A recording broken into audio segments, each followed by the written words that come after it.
I'm like, the idea that it's Jewish people who are doing these things is one of the stupidest things I've ever heard. Because we looked up the banks, and like the CEOs of all these big banks are like white Irish guys. Yeah. And I'm like, people just want to find a group of people to blame.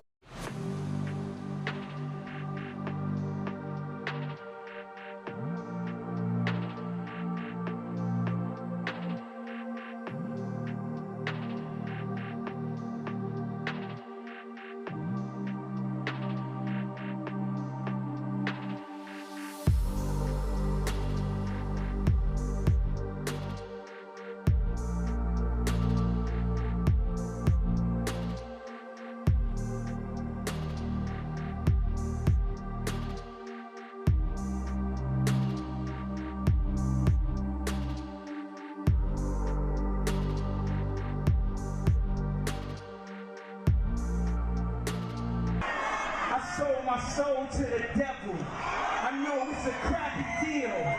Lisa came with a few toys like a Happy Meal. So Alex Stein comes on this show and starts talking about wanting to go to Antarctica.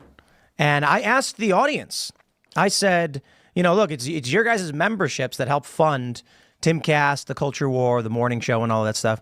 Should we send Alex Stein to Antarctica to prove that the Earth is indeed not flat and it's not an ice wall? 99% said yes.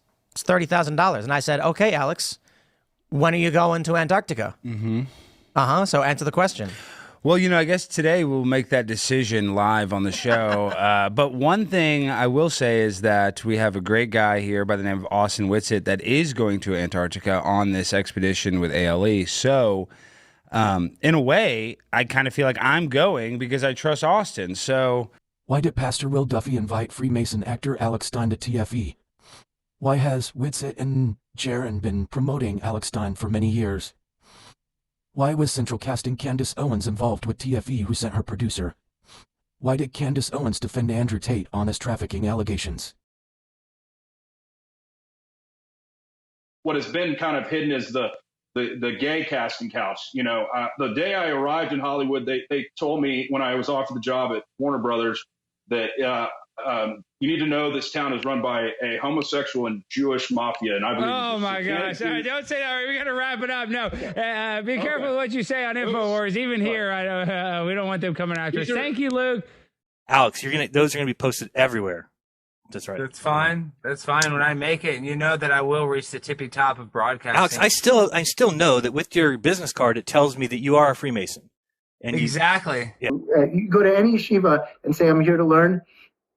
Nobody's going to turn you away. Everybody's going to be, especially a non-Jewish person who comes with an open mind to learn Talmud. They'll embrace you. They'll sit you down. They'll talk about it for as long as you'll listen to them, because they're proud of it and they love it and they don't want people to think badly about it. But the people I see on the internet who are just going on and saying how it's, you know, it's a horrible, evil book, they're not really interested in learning what it's about. If they were, they would, you know, they would go to the yeshiva and find out from the people who are learning it.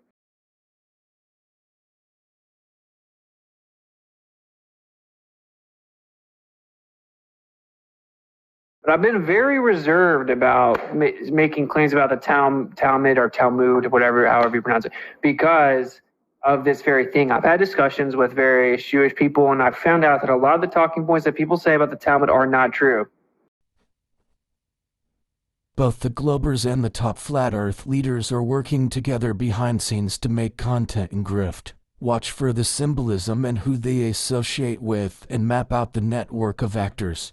I think what they saw was real. I think they were in a real place. I believe that the footage that I've seen was totally authentic, and I also think that it is going to look like it's fake because we've never been in an environment like that and shot like that. It's not an easy place to photo shoot, but like studios here in the continental US, for instance, they have lighting that replicates pure white light. So